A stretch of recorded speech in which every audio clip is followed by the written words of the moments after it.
Tiongkok menyebut sebuah wilayah bernama Shanfoshi atau Shanfochi atau Shilifoshi, yakni sebuah negara dagang yang sangat kaya di Asia Tenggara. Tempat ini dianalisa sebagai Sriboja atau Sriboja yang merujuk pada kerajaan Sriwijaya yang terletak di Palembang, Sumatera, salah satu wilayah Indonesia saat ini. Menurut berbagai kronik Tiongkok tersebut, Shanfoshi adalah sebuah kekaisaran yang menguasai banyak wilayah Selat Malaka, Sumatera Timur hingga Semenanjung Melayu. Belakangan diketahui wilayah Sriwijaya lebih luas lagi karena Jawa Barat dan Jawa Tengah ternyata termasuk dalam wilayah kekuasaannya. Seperti biasa, video kali ini kami susun secara luas poin per poin. Sementara mengingat kerajaan Sriwijaya adalah kerajaan Buddha, maka buku yang berjudul Kiriman Catatan Praktik Buddha Dharma dari Lautan Selatan yang ditulis oleh Yijing alias Biksu Itsing, lalu diteliti sekaligus disusun oleh sarjana Buddhis asal Jepang J. Takakusu dan diterjemahkan sekaligus diterbitkan dalam bahasa Indonesia oleh Direktorat Sejarah dan Nilai Budaya Direktorat Jenderal Kebudayaan Kementerian Pendidikan dan Kebudayaan di tahun 2014 akan kami jadikan buku babon bahasan kita kali ini di samping sumber-sumber tambahan lain yang pustakanya bisa Anda simak dalam kolom deskripsi YouTube di bawah ini. Selain catatan Yijing, kronik Tiongkok lain yang mencatatkan tentang Sriwijaya adalah Chufanchi yang ditulis oleh Chou Jukwa dan Ling Weitai yang ditulis oleh Chou Kufei. Lalu seperti apa gambaran Sriwijaya di masa keemasannya menurut kronik-kronik tersebut?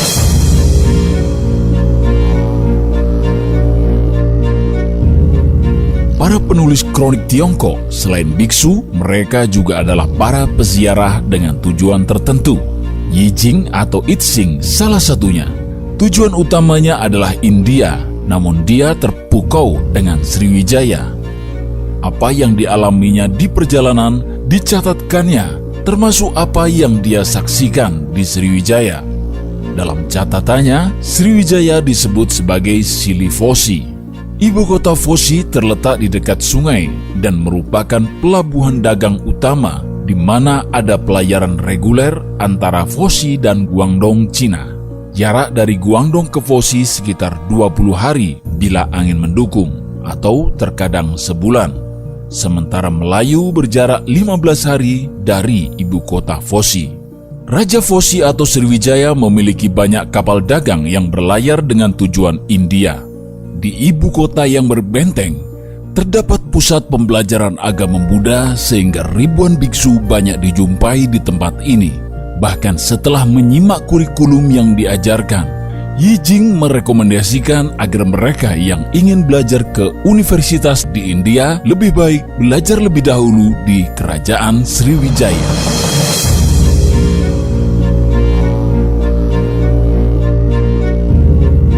Seperti juga halnya Majapahit yang berdiri di kemudian hari, kerajaan Sriwijaya juga diperintah oleh seorang raja tinggi yang menjalankan kedaulatan atas sejumlah kerajaan-kerajaan lain yang menggantungkan stabilitas ketertiban dan keamanannya agar dapat menjalankan roda perekonomiannya tanpa gangguan dari wilayah lain atau juga dari kelompok perompak laut yang pergerakannya kadang sulit terpantau di lautan.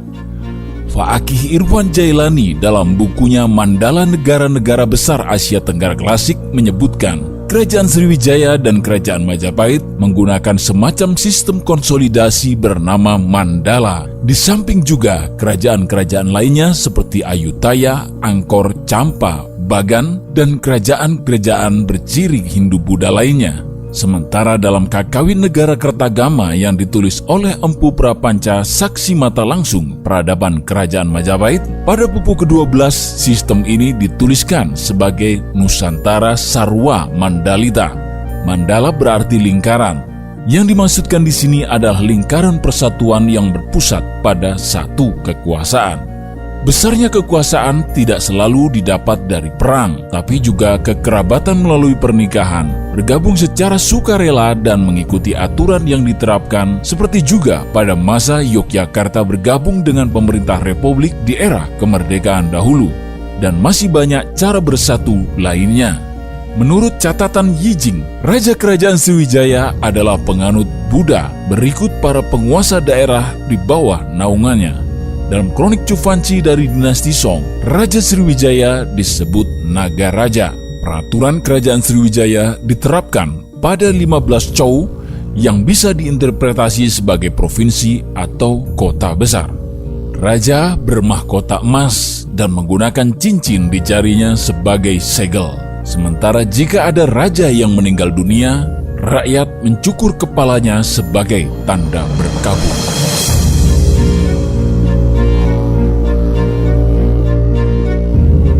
Yijing menganggap kerajaan Sriwijaya sangat kaya. Karena itu biksu ini menyebut Sriwijaya sebagai Jinzhou atau Pulau Emas. Semuanya serba emas. Masyarakatnya mempersembahkan bunga teratai dari emas kepada Buddha. Kendi-kendinya terbuat dari emas. Demikian juga patung-patungnya. Sementara mereka mengenakan kain yang membelit bagian bawah yang disebut oleh Yijing sebagai ganman. Dalam Cuvanci disebutkan, bahkan uang yang dipergunakan di kerajaan Sriwijaya bukan dari tembaga, tetapi emas dan perak. Upeti yang diberikan kepada kerajaan juga berupa emas dan perak. Ini jugalah yang diberikan para penguasa semenanjung Melayu pada Raja Sriwijaya sebagai upeti. Dari catatan para peziarah Tiongkok itu, juga disebutkan bahwa di Sriwijaya banyak ditemui pinang, pala, cengkeh, dan kamper. Masyarakatnya juga telah menggunakan minyak wangi atau parfum yang dikenakan pada tubuhnya. Selain menggunakan kain di pinggang, mereka juga menggunakan payung dari sutra. Mereka menulis menggunakan huruf Sanskerta, namun mereka juga memahami huruf Tionghoa. Masyarakat Sriwijaya memiliki anggur bunga, anggur kelapa, anggur pinang, dan madu. Semuanya telah mampu difermentasi. Meski asli tanpa ragi, minuman-minuman itu sangat memabukkan untuk diminum. Gula aren juga diproduksi di tempat ini dan menjadi santapan kegemaran para biksu. Wilayah ini juga memiliki banyak badak, gajah, biji mutiara, dan aroma obat. Masyarakatnya tidak semuanya tinggal di dalam kota. Orang-orang juga hidup di luar kota, bahkan tinggal di atas air menggunakan rakit papan. Mereka yang hidupnya demikian dibebaskan dari pajak. Dari sisi cuaca, Sriwijaya sangat panas. Sementara jika musim dingin tiba, tidak ada salju di tempat ini.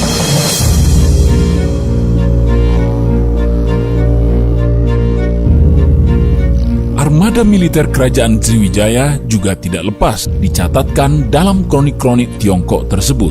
Wilayah masuk Sriwijaya dijaga ketat. Dituliskan bahwa saat kapal berlayar sekitar 1 bulan, lalu bersandar di Lingyamon, para pedagang akan masuk ke wilayah Sanfosi melalui tempat ini.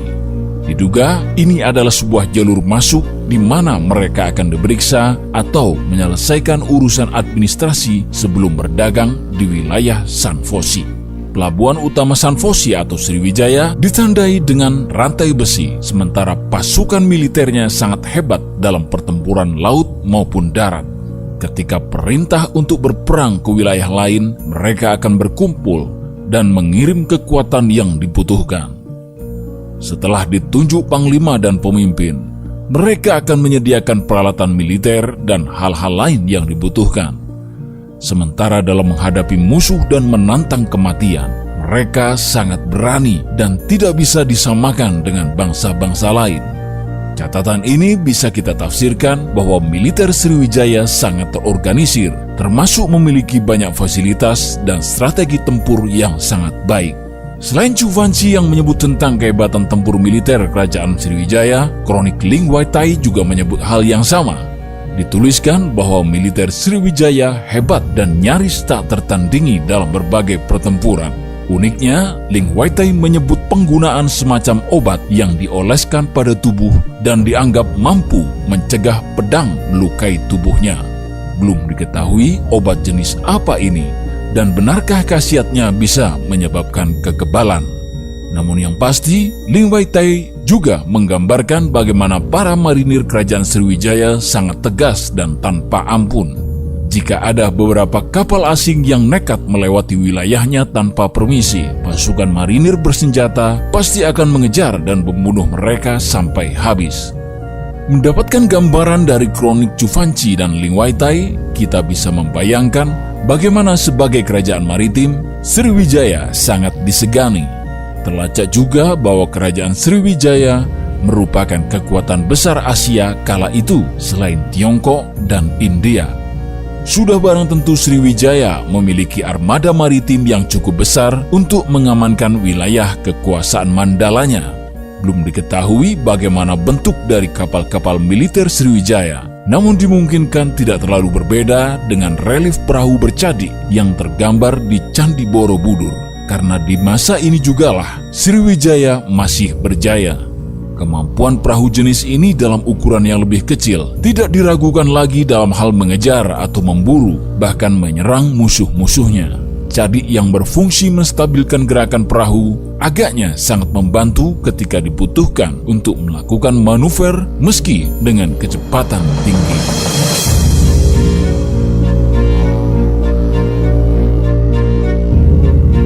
Kronik Tiongkok menyebut Sanfosi atau Sriwijaya berada di antara Chenlan atau Kamboja dan Sepu atau Jawa, dan kedahsyatan militer Sriwijaya ditantang oleh Sepu.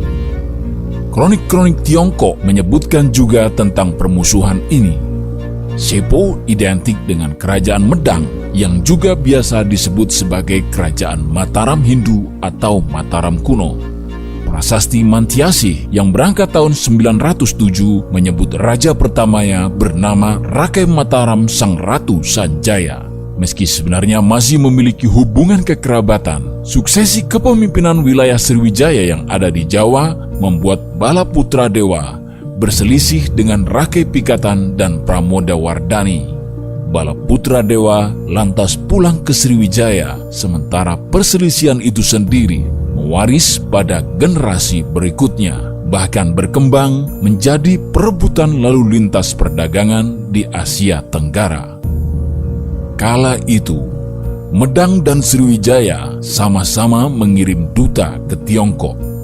Kerajaan Medang Mataram menyerang Sriwijaya hingga utusan Sriwijaya yang sedang berada di Tiongkok tidak bisa pulang dan berdiam di Kanton. Setahap demi setahap, wilayah Sriwijaya berhasil dikuasai Mataram. Bahkan ketika utusan Sriwijaya dari Tiongkok ini akan meneruskan kepulangannya ke Sumatera, mereka terpaksa tinggal lagi di wilayah Champa karena Sriwijaya kembali diserang. Pada tahun 992, Palembang berhasil dikuasai Mataram untuk sementara waktu. Saat itu, Raja Mataram adalah Prabu Dharma Wangsa Teguh. Namun wilayah ini kembali dikuasai sepenuhnya oleh Sriwijaya dan bahkan berhasil memukul pulang pasukan Mataram ke tanah Jawa kembali. Strategi Sriwijaya kala itu adalah juga strategi Majapahit di kemudian hari, yakni menggunakan kekuatan Mandala yang tersebar di berbagai wilayah saat menghadapi musuh. Pasukan bantuan datang berduyun-duyun dari berbagai penjuru kekuasaan Sriwijaya sehingga pasukan Mataram yang menguasai Palembang terkepung dan terpaksa pulang jika tidak ingin seluruhnya gugur di negeri asing. Serangan ini membuat Sriwijaya sadar bahwa Mataram harus dihancurkan dengan segera. Dengan dibantu sejumlah kerajaan Jawa lain yang menjadi wilayah Mandalanya, Sriwijaya meratakan Mataram. Di bawah pimpinan Wurawari yang kerajaannya berkedudukan di sekitar Cepu, Blora, Jawa Tengah, pasukan koalisi ini menyerang pusat kekuasaan Prabu Dharma Wangsa Teguh hingga hampir seluruh penghuni keratonnya gugur. Peristiwa ini disebut sebagai Mahapralaya. Hanya Airlangga yang merupakan menantu Dharma Wangsa Teguhlah yang selamat dan melarikan diri ke wilayah perbukitan Wonogiri bersama abdinya yang bernama Narotama. Serangan Sriwijaya ini sekaligus menamatkan riwayat kerajaan Mataram kuno secara total.